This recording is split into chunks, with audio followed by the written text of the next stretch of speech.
Hey everybody, welcome to day 4 of the 5-day watercolor workshop series. Today am going to show you how to paint a sunset misty landscape. So this is going to use a lot of the wet on wet technique with the background that we'll first lay down, and then we'll wait and let that dry and then build up transparency layers with the different hills and the trees. So let's get started. Because we're going to be laying down a very big wash all over the paper, it is helpful to use a masking tape to tape down your paper so it doesn't curl up as much. And then also a number 12 brush, because or any large brush you have, but we are going to be painting a really large surface. So first, as we get started for the wet on wet technique, we want to make sure that we have a really wet brush. I'm also going to start by doing, so my sunset's going to have a real bright center here of light and like yellows and reds, and then it's going to burst out into a bluish sky at the top.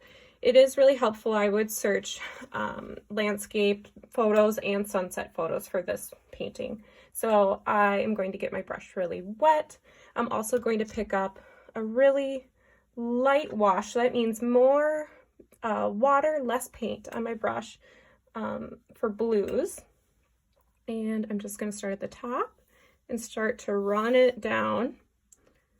So we'll work in a little bit of sections, but you do have to work fast when it comes to doing the background, because you don't want it to dry and we want to be able to put in some colors into it. So we'll do that. I'm also going to work in some darker colors to give it more of a frame look. So I'm dropping that in wet on wet. I like having this not perfect edge. You don't have to do that. You could paint all the way to the edge. I just like that look. So again, I'm just laying down. Now bringing that water, mostly water, down towards the center of the page, because now what I'm about to do is drop in more of those brighter colors like yellows. So I'll grab this ochre yellow, because that's going to make it look like that's where the sun is currently. So go ahead and drop that in. I'm going to add now some more orangey colors, orangey red. Still working with the big brush. And you can kind of drag that around.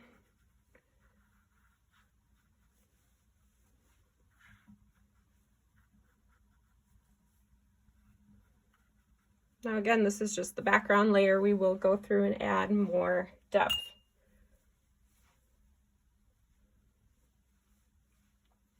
Next, I'm gonna bring some more blues, needing to add a little more darker colors.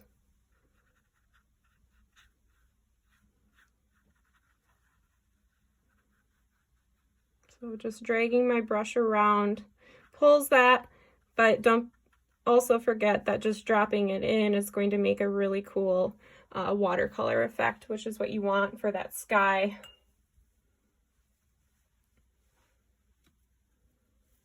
I still want some darker colors in their sunset, so I'm just swiping them in there. I'm also going to pull it down. But again, this is where the horizon is and where our sun is setting.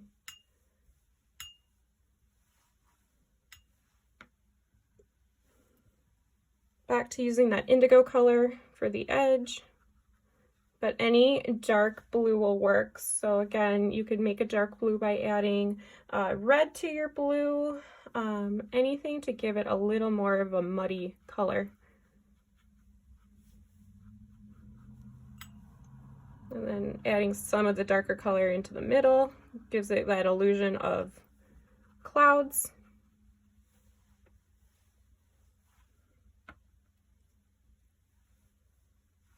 Then I'm also just going to bring that blue color down towards the bottom, which is where the ground is. You'll start to see this painting take shape once I start to let this dry and we add the foreground in.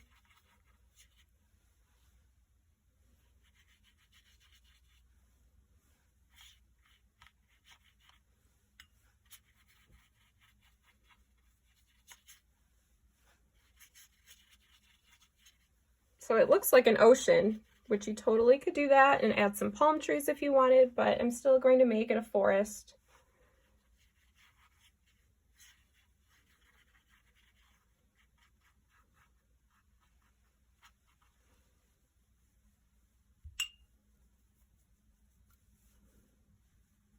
At any time that you feel like your water is going to get too muddy, you can replace it at any time.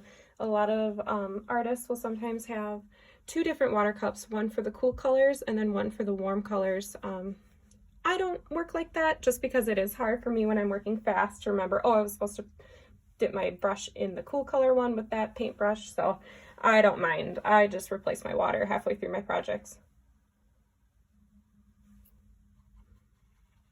Still going to add some more dimension on the outside edges.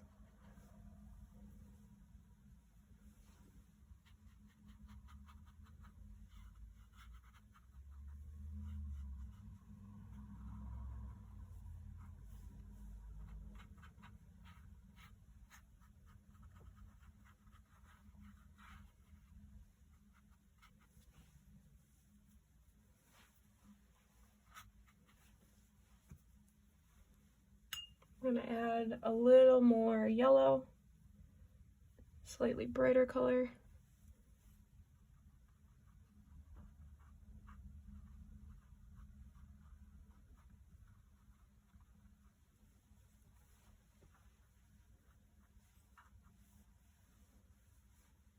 I'm leaving some white on the paper. I like that look. Kind of gives it the illusion of a cloud.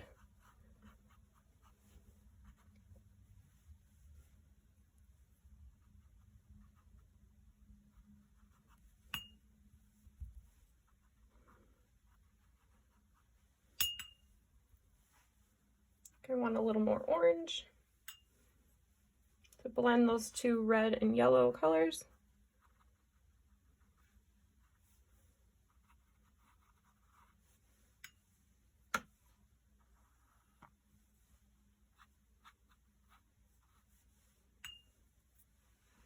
Okay, so I'm going to wait a few minutes and make sure this is completely dry before we go on to the next layer of adding the different hills and then the trees. So now that we've waited and let this dry, we can start by adding the hillside to our painting and building up that foreground. Again, this will be working in lighter washes and layers. I am going to stick with my larger brush just because it's still kind of like we did in the background, but we are just building up the layers. So I am going to start with, if the sun was reflecting on the background of these hills, they would get kind of that more of that sunsetty glow to them. So it would have that reddish orangey tone. So I'm going to use a light wash of a red to first start with my most further back hills, and then we'll work our way up by adding darker hills that'll be more in the blue color. So I have a really really wet brush with a little bit of paint on it, and just go ahead and start forming some of those hillsides. So again, I'm really not picking up any more paint from my original. Now I am going to, so I can do one from the other side.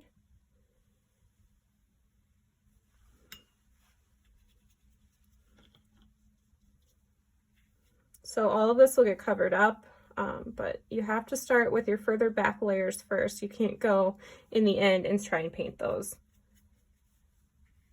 It's not like an acrylic either that you can continue to tweak and layer. It doesn't layer like that. Watercolor really needs to be layered on in stages. So go ahead and paint your backmost layers of your hills.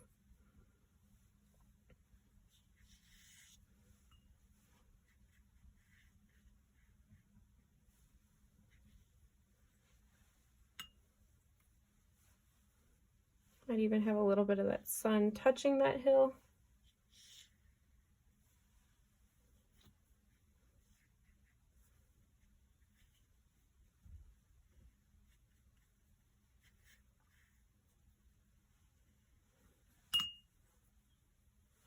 So now I'm going to wait for this layer to dry so then I can apply another darker hill on top of that. All right, so this is dry. I'm going to add now a medium colored blue. So I'm looking for something more in this range to layer on top of these hills.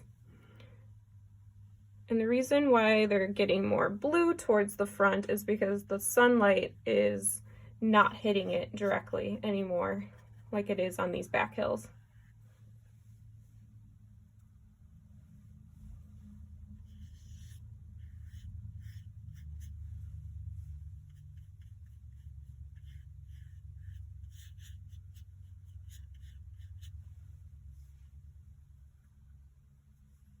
I add to my foreground at the base. This is just a little bit messy right now. We'll go through once we add those trees and details on top. That's when your painting really starts to take shape. So I need to let this dry yet again. This is a painting that's going to take us a little bit longer than our other paintings that we've done so far. So yeah, just be patient, let it dry. I know some people will use a hairdryer. I don't. I just walk away, let it dry. It really only takes like 3 minutes or so. And then we can keep layering our hills. Our hillsides are painted and they're dry. I'm going to start putting in the tree details. So I'd like to start in the back again because they're going to get layered on as they come to the foreground. I'm going to use my little liner brush. Any little brush that you have will be perfect for this. We're going to make pine trees. So I want a really pretty loaded brush. That means a lot of paint and a lot of water on my brush. And I'm going to make my trees that are on my back hillside a reddish color because they need to be a little bit deeper in color than the sky because they have a little bit of a shadow to them. So you can just go ahead and start painting your trees. So the tip to this, to making them look a little more natural and have some dimension, is you want to use varying lightness to darkness, so values within your painting of your trees. So I did one tree really, really dark, and then I added more water to my brush and I drew my painted my second tree. And we'll just continue to do that. Anytime that you can have them touch a little bit, that will help give more added interest to your painting. So because it's way in the background, these trees don't have to be very perfect because they would be blurry. And they are going to be smaller. So I suggest just kind of doing some more looser trees.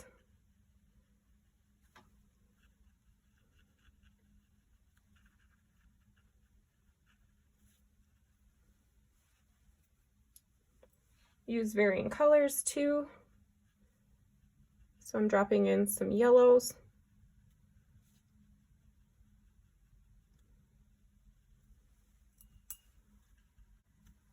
So go ahead and add your trees on both of these back far hills. And then we'll let that dry and we'll start adding in our blue trees.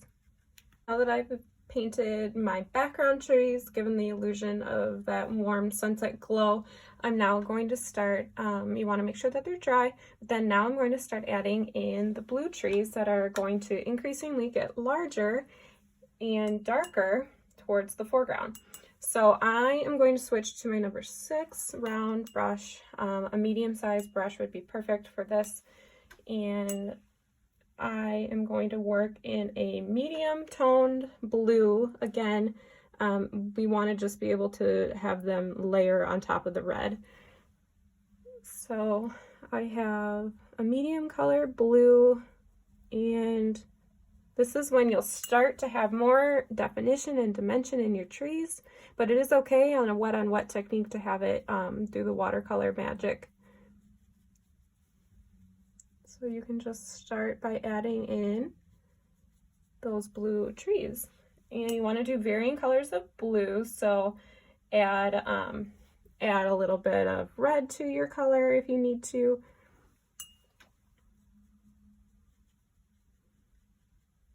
And again, I'm just doing that swooping motion to give the wispiness of a pine tree.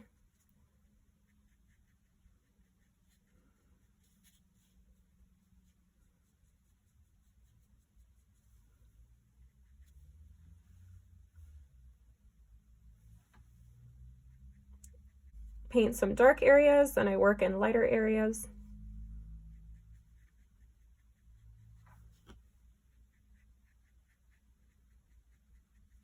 And don't forget, when you first made your hills, kind of work in that same, let's say this is my hill and my tree is working downward on the hill, resting on the hill. So I'm just going to continue to add my trees, and then I'll check in again once all that layer is done and show you guys how to build the tallest trees in the foreground, which is going to help frame our painting.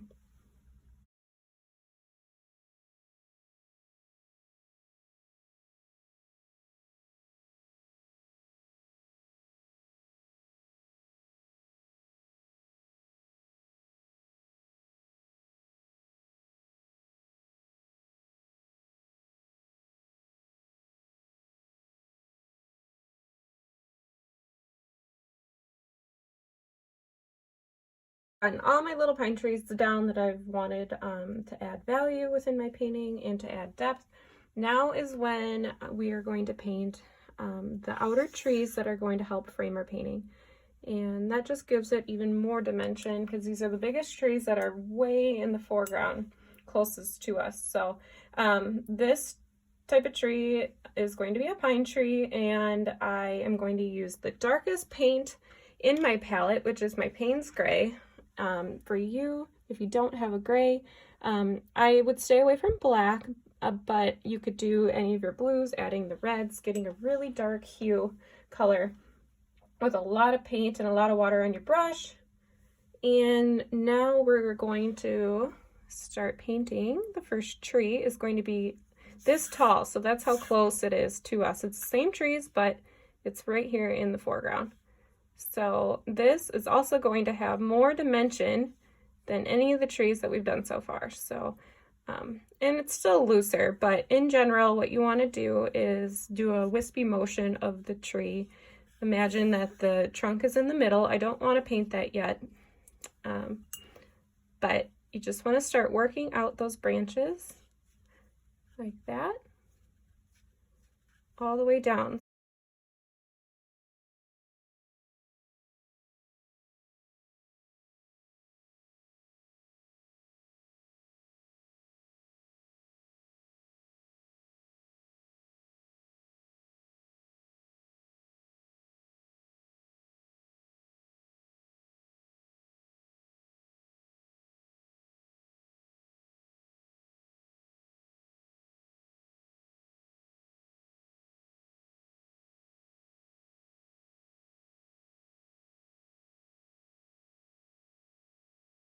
My tape is going to get a little in the way, that's okay, because usually if you are framing, the frame will overlap your painting by a good quarter of an inch, quarter of an inch. So while that one dries, let's do one on the other side. This one I don't want quite as tall because you don't want it to be symmetrical, so I probably will end it or start it right there. Same color again, a lot of paint on your brush.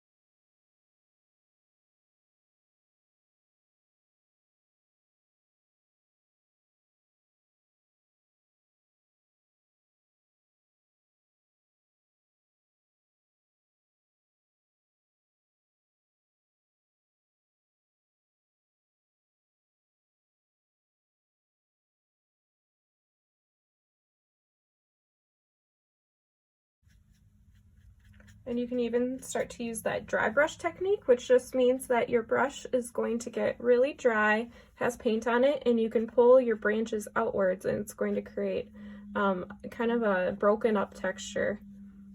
All right, so then to finish this, I do want just a few more darker ones at the bottom here, almost like they're coming off the page.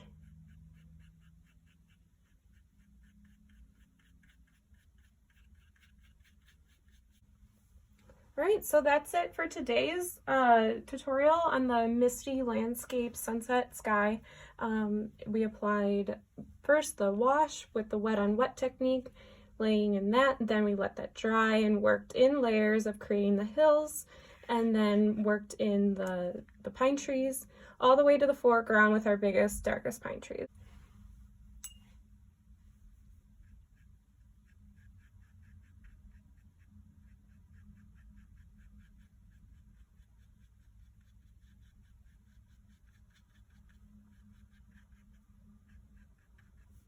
With that, we're pretty much done with our painting. You can, like I said, go back through and add more dimension there. You may even want to add another lighter tree right here.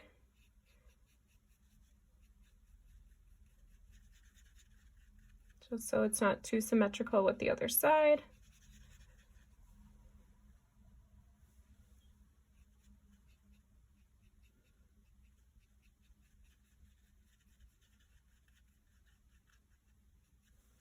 But don't forget that the tree closest to you will be the darkest.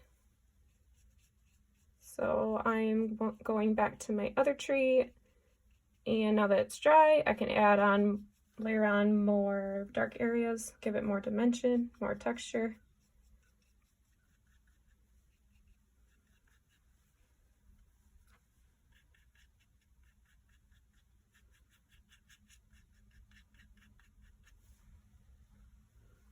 All right, so then another fun idea too is that you could add little birds in the sky.